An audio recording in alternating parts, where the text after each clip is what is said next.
Good morning all of you.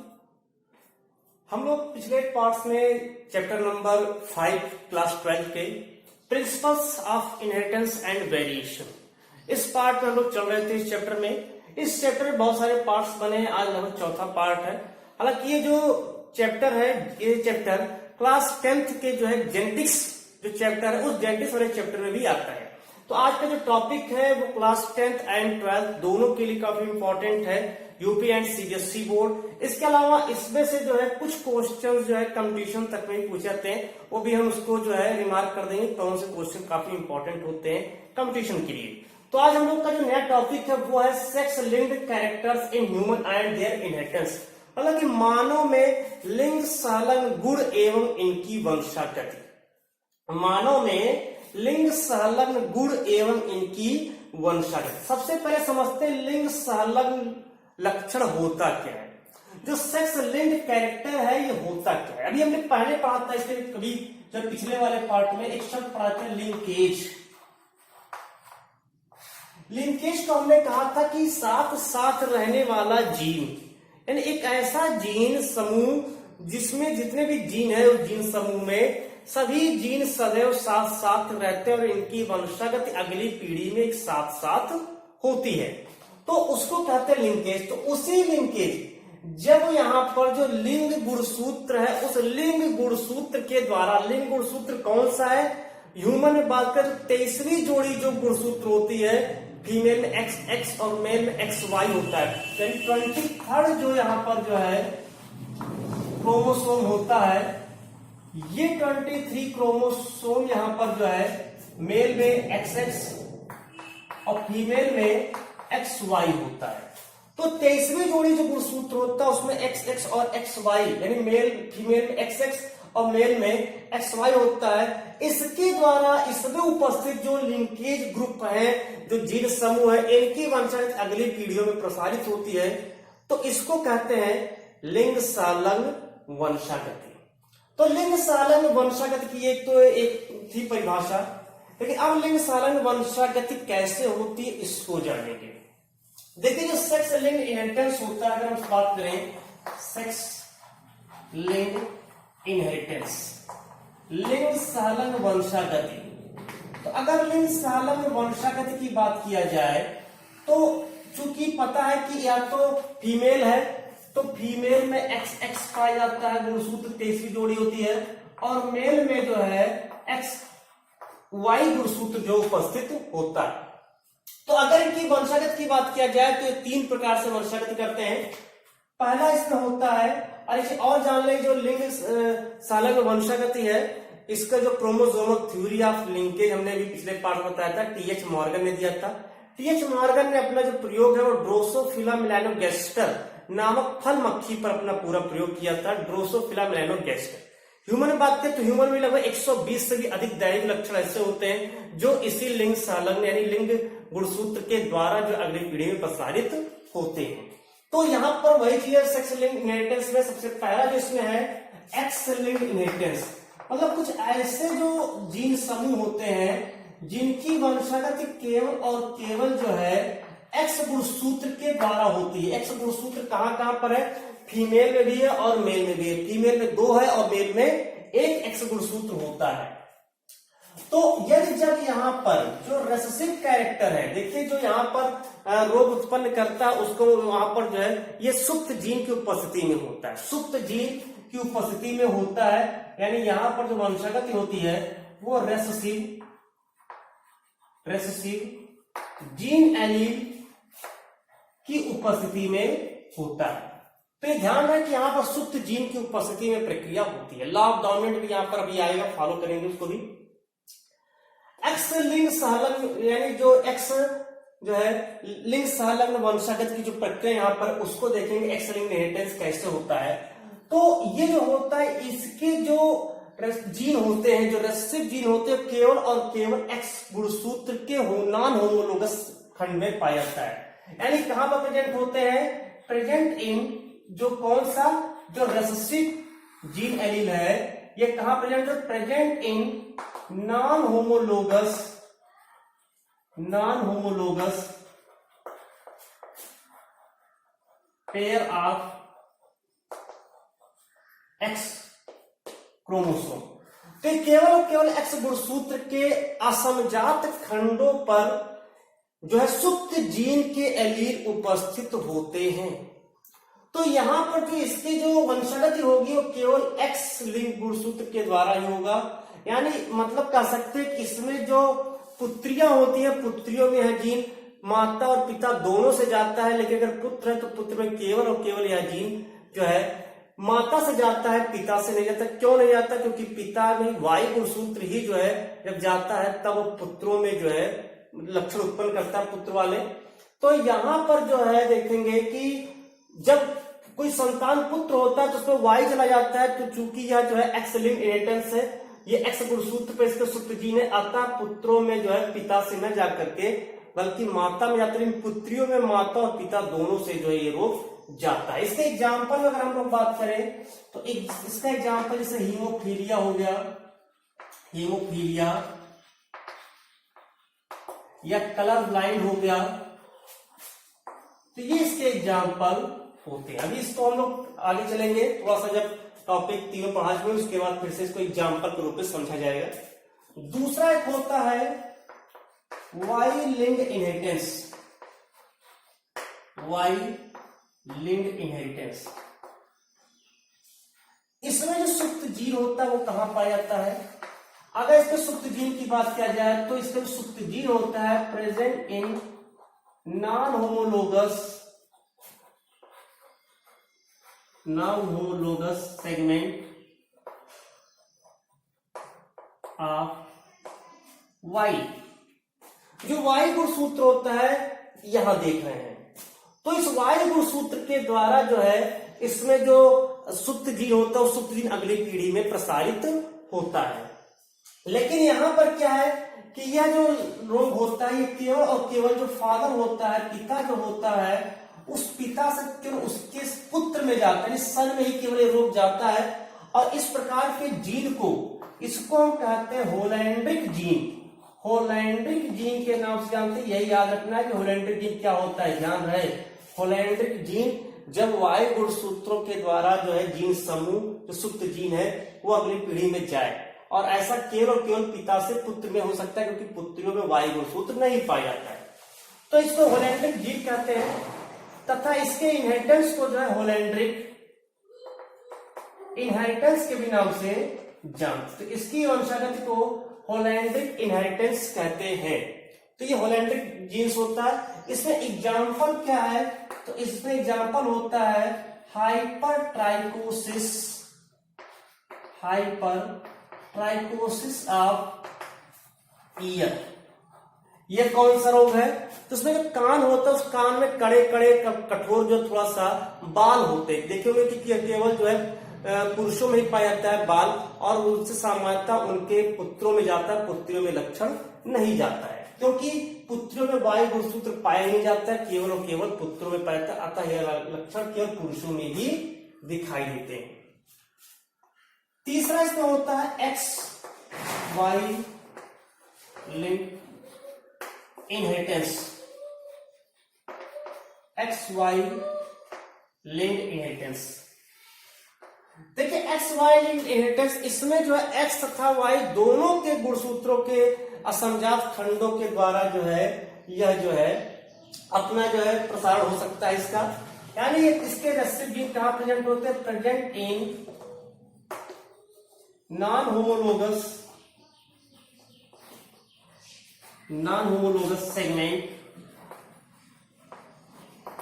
In X and Y, दोनों पर ही जो इसके पाते हैं। इसमें डिजीज कौन सा होता है? एग्जाम्पल, तो इसमें कंप्लीट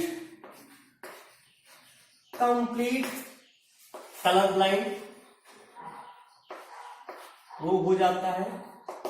इसके अलावा इसमें एक गुर्दे से संबंधित रोग होता है, किडनी संबंधित, जिसको नेफ्राइटिस कहते हैं। तो ये रोग यहाँ पर आता है और ये जेनेटिक डिजीज होती है। ध्यान में जितने भी पढ़ा रहे जेनेटिक डिजीज है, क्योंकि ये आनुवांशिक रोग है। ये सब जो है जो गुणसूत्रों के द्वारा चल रहा है, अर्थात यह सभी जो है जेनेटिक डिजीज होता है। ठीक, अब हम लोग बात करते हैं एक्स वाले, एक्स जो रेसेसिव जीन है उसकी बात करते हैं। दो एग्जाम्पल हैं हीमोफीलिया और कलर ब्लाइंड।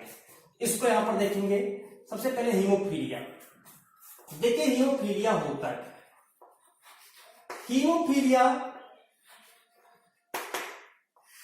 जिसे हम लोग ब्लीडर्स डिजीज भी कहते हैं,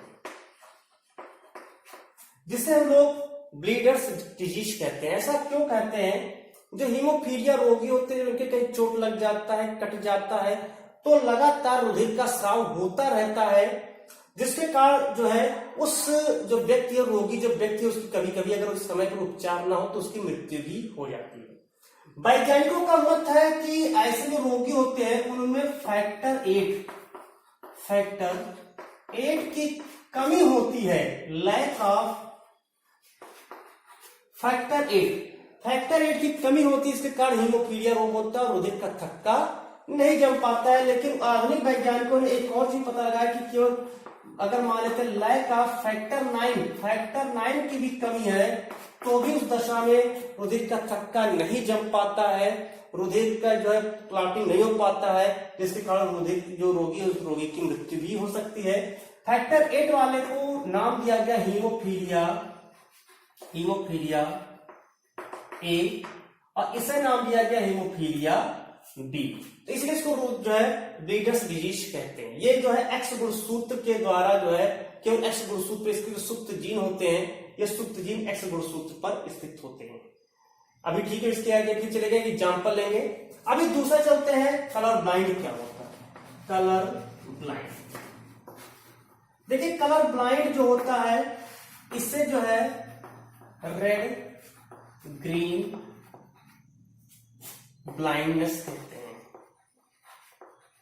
लाल हरा अंधापन रोग के नाम से इसको जानते हैं, क्योंकि ऐसे जो रोगी होते हैं लाल और हरे रंग में भेद नहीं कर पाते हैं। इसको एक और नाम से जानते हैं, इसको प्रोटॉन डिफेक्ट भी कहते हैं। इसको प्रोटॉन डिफेक्ट के नाम से भी जानते हैं और इसके अलावा इसको एक और नाम से जानते हैं डेल्टोनिज्म। तो ध्यान रहे, कंपटीशन में पूछा सकता है डेल्टोनिज्म, तो या प्रोटॉन डिफेक्ट, तो ध्यान रहे कि वो कलर ब्लाइंड की बात कर रहे हैं। तो रेड ग्रीन लाल हरा अंधापन, प्रोटॉन डिफेक्ट या डेल्टोनिज्म रोग किसको नाम जानते हैं। इसमें होता क्या है, जो रोगी होता है रोगी को जो है लाल और हरे रंग में भेद नहीं कर पाता है, लाल और हरे रंग में भेद नहीं कर पाता है, इसलिए इसको जो है कभी भी रेलवे ड्राइवर आदि जो है नहीं बनाया जा सकता, क्योंकि वहां पर सिग्नल रहता है लाल और हरे का, वो यहाँ पर वो जो है उसमें भेद नहीं कर पाता है, तो इसीलिए इसको जो है रेलवे के कर्मचारी या ड्राइवर नहीं बनाया जाता है। अब इसकी वंशागति कैसे होती है ये चीज देखते हैं। इन दोनों की वंशागति सेम होती है, चाहे हीमोफीलिया हो या कलर ब्लाइंड, इन दोनों की वंशागति एक सेम प्रकार की, एक ही प्रकार की होती है। कैसे होती है, तो जैसे हमें पहले बता चुके हैं कि ये लक्षण केवल और केवल एक्स गुणसूत्र के द्वारा ही जो है अगली पीढ़ी में जाएगा, वाई गुणसूत्र का इसमें कोई मतलब नहीं है। यानी कि किस पर रेसेसिव जीन जाएगा, एक्स गुणसूत्र पर ही उपस्थित होगा, एक्स गुणसूत्र के असमजात खंडों पर ही इसके जीन, यानी जो रेसेसिव जीन है इसके जीन उपस्थित होते हैं और उसके द्वारा अगली पीढ़ी में प्रसारित होते हैं। कैसे होते हैं तो देखेंगे। जैसे मान लेते हैं कि कोई फादर है और एक मदर है। अब फादर में जो है X Y, mother x.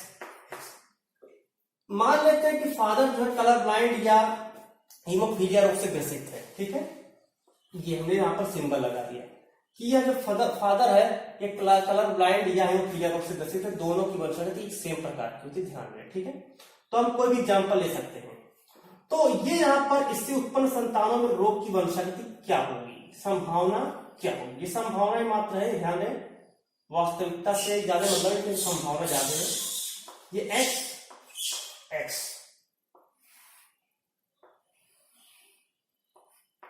X X X Y X Y, X X मतलब इस जो है पुत्री हुई, एक्स वाई मतलब पुत्र हुए। तो इसमें देख रहे हैं कि यहां पर जो है एक एक गुणसूत्र पर जो है इसके सुप्त जीन आए हैं।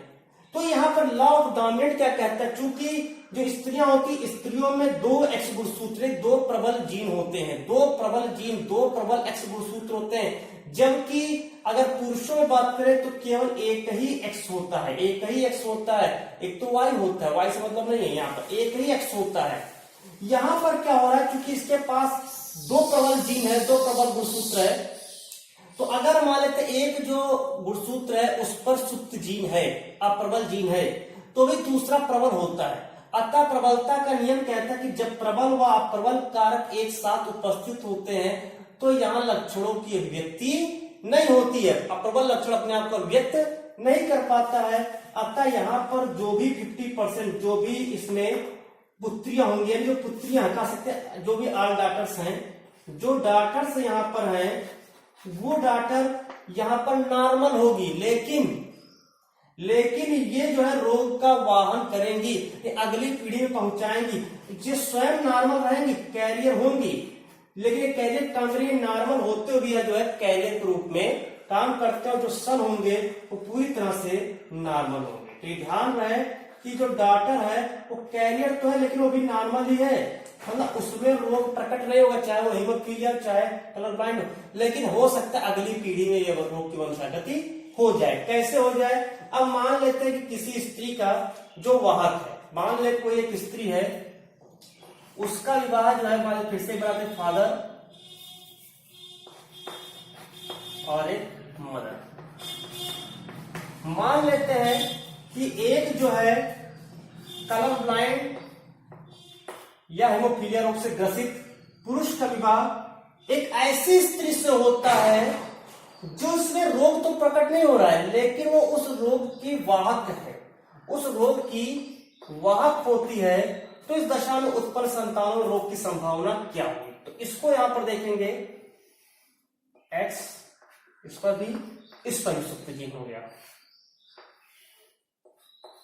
सुप्त जीन, ये नॉर्मल, सुप्त जीन नॉर्मल जी।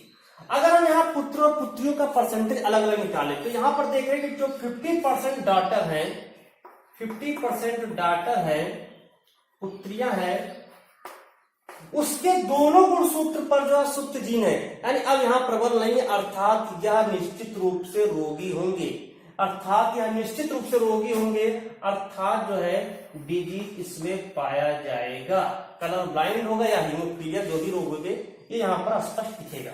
50% जो डॉटर होंगे वो 50% डॉटर नॉर्मल होंगी, लेकिन जो है रोग का वाहन करेंगी, मतलब कैरियर होंगी। 50% सन की बात करें तो 50% सन जो है रोगी होंगे, डिजीज इसमें पाया जाएगा, क्योंकि इसमें जो है एक ही एक्स गुणसूत्र होता है, वाई एक और एक वाई होता है, तो ये यहाँ पर अप्रबल हो गया, सुप्त हो गया, तो अर्थात यहाँ पर रोग उत्पन्न होगा। जबकि 50% संतान जो वो पुत्र जो है वो पूरी तरह से नॉर्मल हो गए। तो अगर हम पुत्र और पुत्रियों का यहाँ पर जो पूछ रहा है कोई एग्जाम में, तो ध्यान है कि उसको पुत्र को अलग 100% मानेंगे, पुत्री को अलग 100%। लेकिन अगर संतान पूछ लिया कि संतानों में क्या प्रतिशत, तब तो ध्यान देंगे, संतान लिखेंगे कि 50% संतान, चाहे वो और चाहे 50% संतान जो है वो रोग ग्रसित है, जबकि 25% कैरियर और 25% संतान जो है वो नॉर्मल होगा। तो इस तरह से वहां पर दर्शाएगा, संतान का पूछेगा, अगर पुत्र और पुत्री का पूछता है तो वहां पर थोड़ा सा अंतर यहाँ पर कर देते हैं। तो ये चाहे हीमोफीलिया रोग का पूछा जाए और चाहे कलर ब्लाइंड का पूछा जाए, दोनों का जो वंशागति होती है वो एक समान ही वंशागति होती है। तो ये जो पूरा था ये सेक्स, लिंग, character, human and their inheritance, किस प्रकार से इनकी वंशागति होती है, जो लिंग लक्षण है, लिंग से अलग लक्षण है, इनकी वंशागति किस प्रकार से पुरुषों में होती है। धन्यवाद।